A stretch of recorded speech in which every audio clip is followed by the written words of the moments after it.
going on, people? Welcome back to the Nick J. Francis channel once again. Leeds 0, Arsenal 1, and bruv, that game was scrappy, bruv. Do you know what I'm saying? That was one of the ugliest games, bro. That game was like certain man's baby mum, bruv. Do you know what I'm saying? Full of drama and hella butters, bruv. It was so horrendous. Everything about it, we never really got any type of control on the ball. There were some tactical decisions that I disagreed with. I mean, let's start right from the beginning. We saw Tomiyasu play left back against Mo Salah, who's got to cut in a lot, and we know he's got a lethal left foot. We know that we need someone that's going to get physical with him. Tomiyasu done really well there. When we go and play Leeds are not a team with a lot of qualities. Leeds are a team who are going to run at you and be very athletic and make problems for you, but then they don't have that same technical quality that we have to worry about. So I was really surprised to see Tomiyasu starting left back again. Very strange decision for me when we've got KT on the bench, unless it's injuries. If it's injury enforced, then that's different, but I don't think that it was. I think it's tried to be tactical, and it just didn't really make much sense to me, and it didn't really pay dividends. And then we saw still bits of immaturity in this team where we're trying to do too many. When we're in possession against a team like Leeds, where we don't have a lot of time, they're going to press us. That's their real strength. Under Bielsa and Jesse March has carried that over into the really fast-paced high press that they're going to do, and they're not going to give us any time on the ball. The passing has to be really precise, really slick, and has to be timed correctly. What we can't do is silly flicks and tricks and back heels and different things like that, because they're gonna get onto any second ball or any loose touch. They're gonna get onto it, and that's what it was today. I mean, I think Martin Odegaard got the assist for Saka's goal, but apart from that, really, I thought it was just really messy, a really messy performance from the team. Saka's goal was brilliant. And then even when Saka scored, it was a scrappy first half. I know we had a delay, and maybe that can factor into things, but this is elite football, so I'm not even trying to talk about the delay and the power cut and all that. That's irrelevant.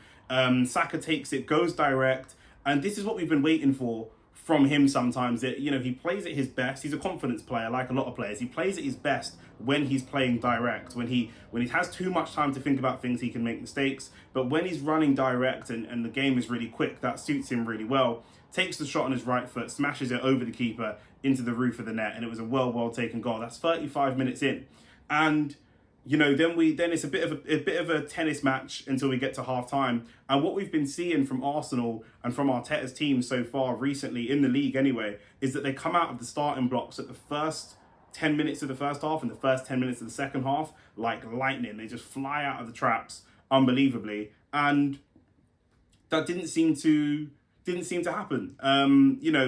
We continued to get pressed really high. I thought Odegaard needed to come off. He came off of Fabio Vieira. I liked the changes that were made. The changes that were made a lot of sense, for rotation purposes and for players not being that great. And then we have wild penalties being given away, really sloppy penalties. I mean, the first one for the handball from Saliba was a little bit unfortunate, and this is probably the first, I don't know if I would call it a bad performance, but this is probably the worst performance from Saliba so far in the league. Still a top player, still support him. He's young, he's part of the growing process, but probably the worst performance from Saliba that I've seen so far. And Gabriel's been very shaky for a few weeks and seems like he needs a break, needs to be rested, dropped, whatever you want to call it. I would have him out for a week or two and start to rotate him out of that position, because he just looks very shaky at the moment. I'm not sure why. But when they're both our centre-backs are having an off day, I don't know how Leeds didn't score, to be honest with you. They probably deserve at least a draw from this game, if I'm totally honest. Patrick Bamford steps up to take the penalty. Aaron Ramsdale dives the right way, and Ramsdale drags it wide anyway. But Patrick Bamford, somebody who hasn't been playing a lot of football. I know he's a striker. Strikers want to get goals, but he hasn't been playing a lot of minutes. Very strange decision for me for him to be taking the penalty. Some of my Leeds friends were saying, don't know why he's taking the penalty. There's other people that should take that penalty. Very strange for me. But anyway, he takes it and he misses it.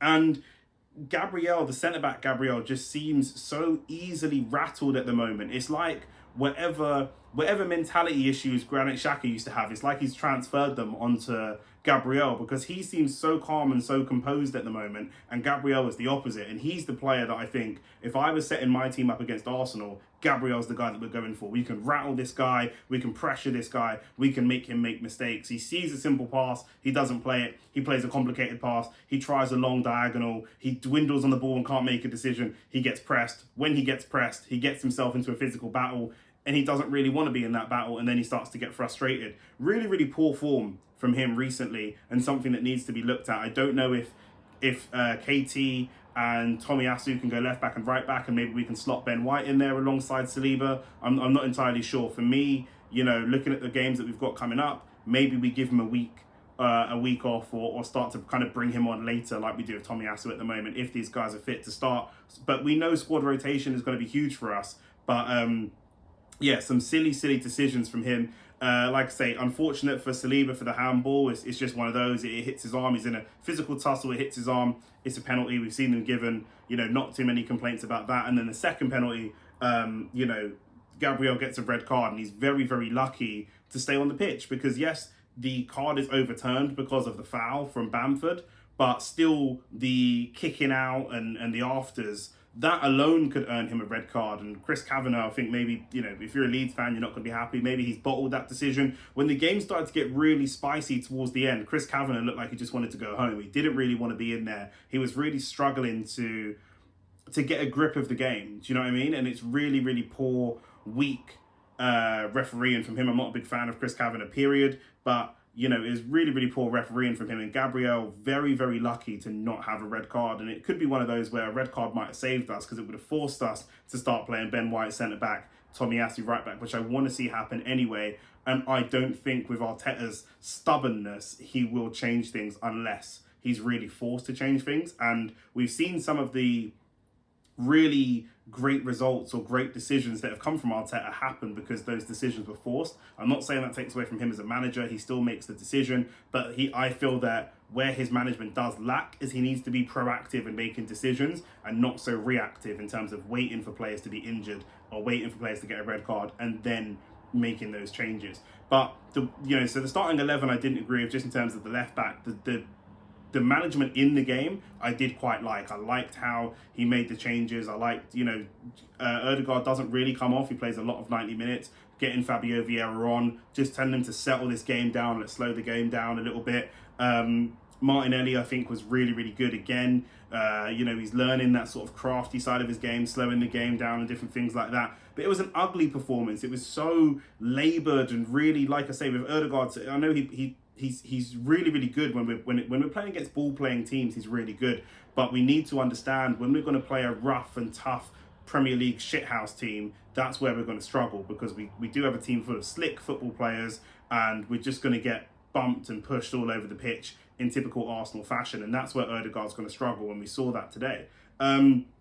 But we do have the players that can come off the bench, like Fabio Vieira, like Lokonga, that can settle things down. I think in games like this, where you need someone with a bit of that sort of Premier League or English football experience, I think this is where we're really missing Emile Smith-Rowe. I think this is a type of game where Smith-Rowe would have thrived with quick football. You try to press him, he's going to bop it one or two, and he's going to dance around those Leeds defenders. So hopefully we see him back sooner rather than later.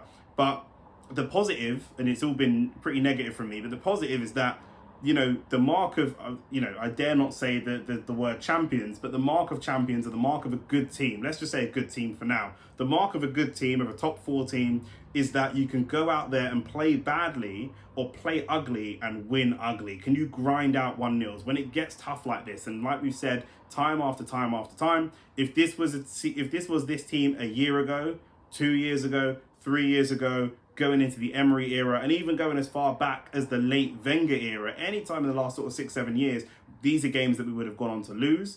But we didn't. We didn't go on to lose these games. A big part of that credit goes to the mentality of the team, the mentality of Arteta. Even Aaron Ramsdale diving the right way for the penalty, throwing himself in late.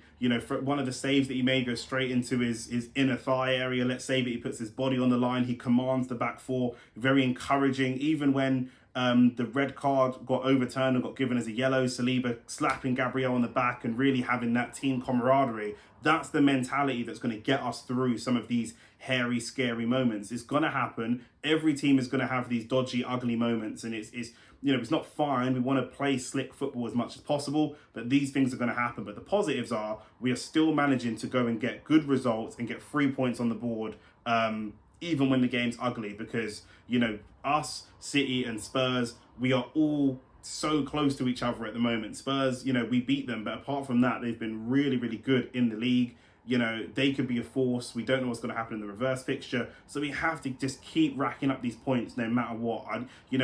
We'll get 3s and 4s, and that's fine, but if we get a couple of 1-0s, we'll have to take them, especially in these really aggressive physical teams. So it was an ugly game, but we've got 3 points on the board, and at the end of the day, that's what it's all about. Do you know what I mean? So we've rolled on to the next fixture. We've got PSV in the Europa League, but then we've got Southampton next week away, which is another game that you should be expecting us to win.